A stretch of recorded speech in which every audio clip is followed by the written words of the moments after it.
लोकांसाठी, लोकक्रांतीसाठी जनहित प्रवर्तक बनलेले निर्भीड, निपक्षपाती web portal, YouTube channel city line news like करा, कमेंट करा, सबस्क्राईब करा, बेल आयकॉनवर दाबून शेअर करायला विसरू नका.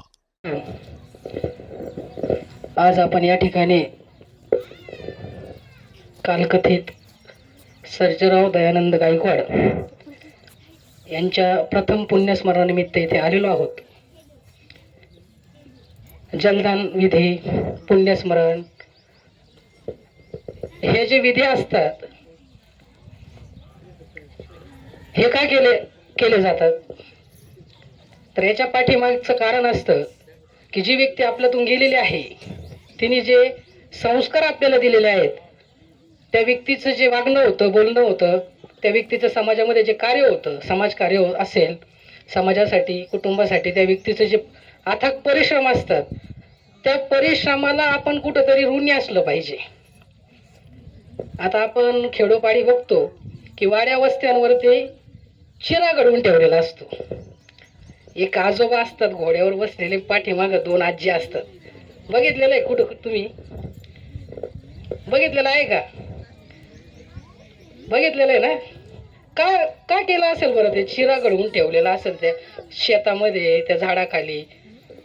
तर त्याच्या पाठीमागचा उद्देश हा होता की ज्या वडोलो म्हणजे जे जुने काळातले जे आपले आजी पणजे वडोलोपार्जित जे लोक होती, त्या लोकांनी ती शेती वाडी, ते घर दार हे सगळं आपल्यासाठी कमवून ठेवलं.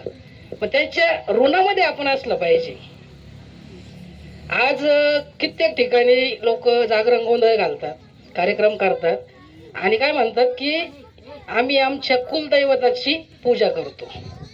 आता कुलदैवत म्हणजे काय असतं ते तुम्हाला मी 2 मिनिटात समजून सांगतो. कुलदैवत म्हणजे ज्यांच्यापासून आपलं कुल पुढं चाललं ते कुलदैवत. मग आपल्या कुळाचं जर पुढं चाललं असेल तर आपले आजी आजोबा, त्यांच्यामुळे आपले आई वडील आणि त्यांच्यामुळे आपण. मग आपले खरे कुलदैवत असेल तर ती आपली आजी आहे, जिने आपल्याला मांडीवरती खेळवलंय, लहानचं मोठं केलंय. आपले कुल देव असेल तर ते आपले आजोबा आहेत की ज्यांच्यापासून आपल्या वडिलांचा जन्म झाला, त्याच्यानंतर माझा जन्म झाला. तर सेवाच करायची असेल तर ह्या कुलदैवतांची केली पाहिजे. हा बुद्धांचा विचार आहे, धम्माचा विचार आहे. कुठंतरी आपण कर्मकांड करतो, कर्मकांडाच्या माध्यमातून काहीतरी साध्य होईल अशी एक भाबडी आशा असते. आता गायकवाड सरांनी बुद्धकालीन घटना सांगितली, तशीच मी पण एक बुद्धकालीन घटना सांगतो तुम्हाला. बुद्धांच्या काळामध्ये एक खूप श्रीमंत माणूस असतो आणि त्याचे वडील एक्सपायर होतात. त्याच्या वडिलांच्या प्रती त्याला खूप प्रेम असतं, खूप त्याच्या वडिलांमध्ये त्याचा जीव असतो. म्हणून तो सगळ्यात मोठा पुरोहित कोणता असेल त्या पुरोहिताकडे मला जायचंय आणि माझ्या वडिलांसाठी मला कुठली विधी पूजा करता येईल का, काहीतरी कर्मकांड करता येईल का, काहीतरी मला हे करता येईल की ज्याच्या माध्यमातून त्यांना मुक्ती मिळेल, त्यांना शांती मिळेल, त्यांच्या आत्म्याला शांती मिळेल. आणि योगायोगाने बुद्ध त्या नगरीमध्ये असतात. तो बुद्धांकडे जातो. बुद्ध त्याला म्हणतात, हो ठीक आहे, पूजा करू आपण. तुला पूजा करायची ना, काहीतरी विधी करायचा आहे, विधी करू. विधीसाठी बुद्धांनी त्याला 2 घागरी,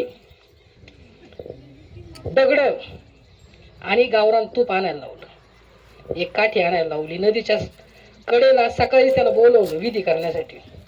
त्याच्या हाताने एका घागरीमध्ये तूप टाकलं, एका घागरीमध्ये दगड टाकली. त्याला फडक्याने दोन्ही घागरींचे तोंड बंद केली. त्याच्या हाताने त्याला ते नदीत सोडायला लावले आणि वरून काठीने त्याला ते मारायला लावलं, फोडायला लावली. त्या घागरी फुटल्यानंतर बुद्ध म्हटले की आता जे तळाशी गेलेले दगड आहेत त्याला तू आवाज दे आणि त्यांना म्हणव तुम्ही वरती या, वरती तरंगा. तो म्हणे कसं शक्य आहे, ते दगड जड आहे, ते आता तळाशी गेले, ते काय वरती येणार नाही. मग हे तूप आहे, याला खाली बसा म्हणावं, ते पण बसू शकत नाही. त्याच्यामुळं तुमचे जे कर्म असतात, आपण जे कर्म करतो त्या कर्मावरतीच आपलं फळ निश्चित असतं. तुम्ही जर वावरामध्ये गहू पेरलेला या तर याच्यातून उत्पन्नही गव्हाचंच मिळणार आहे. तर अशा प्रकारे बुद्धांनी त्याला समजून सांगितलं की जोपर्यंत मनुष्य जिवंत आहे तो जर चांगले कर्म केले त्यांनी तर त्याला मुक्ती मिळायला वाचून राहणार नाही. आणि त्यांनी जर वाईट कर्म केले असतील तर त्याच्या अधोगती झाल्याशिवाय राहणार नाही. त्याच्यामुळं बाबांच्या पुण्यस्मरणानिमित्ताने, काकांच्या पुण्यस्मरणानिमित्ताने मी एवढंच सांगू इच्छितो की चांगले कर्म करा, सत्कर्म करा, चांगलंच होईल.